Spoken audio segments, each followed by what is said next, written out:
Et si je vous disais que cette voiture n'est pas conçue pour plaire? Mais pour dominer? Regardez-la, face à vous. Immobile, mais menaçante, pas de couleur flashy, pas d'exagération.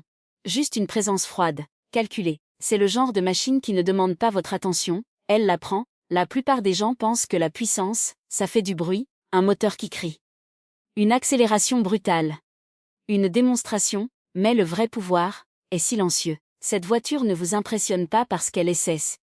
Elle vous impressionne parce qu'elle n'en a pas besoin. C'est exactement comme ça que fonctionne le vrai statut. Dans la vie, il y a deux types de personnes. Celles qui cherchent à être vues, et celles qui ne peuvent pas être ignorées. Cette voiture appartient à la deuxième catégorie. Regardez ces lignes. Tout est tendu, compact, agressif, rien n'est là par hasard. Chaque détail est une décision. Ce n'est pas du design. C'est une intention. Parce que derrière chaque machine comme celle-ci, il y a une idée simple. Contrôle total. Contrôle de la route, contrôle de l'image. Contrôle de ce que les autres ressentent quand ils vous voient arriver. Et c'est là que la psychologie entre en jeu. Notre cerveau est programmé pour détecter la dominance, sans se réfléchir.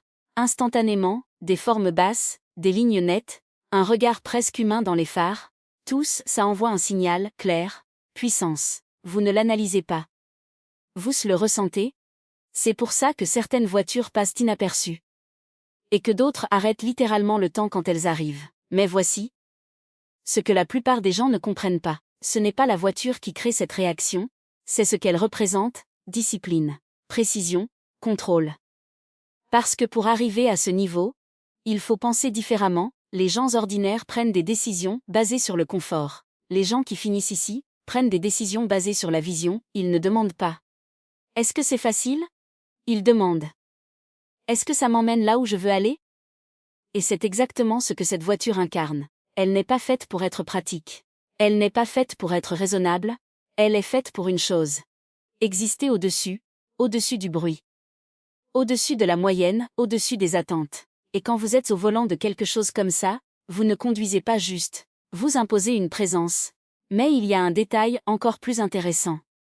La plupart des gens verront juste une belle voiture, ils verront le prix, la marque, le style. Mais ceux qui comprennent vraiment verront autre chose.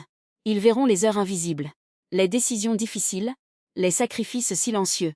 Parce que ce genre de résultat ne s'achète pas seulement avec de l'argent, il s'achète avec du temps, de la discipline, et une tolérance à l'inconfort que peu de gens acceptent. C'est pour ça que ce genre de machine reste rare. Passe parce qu'elle est chère.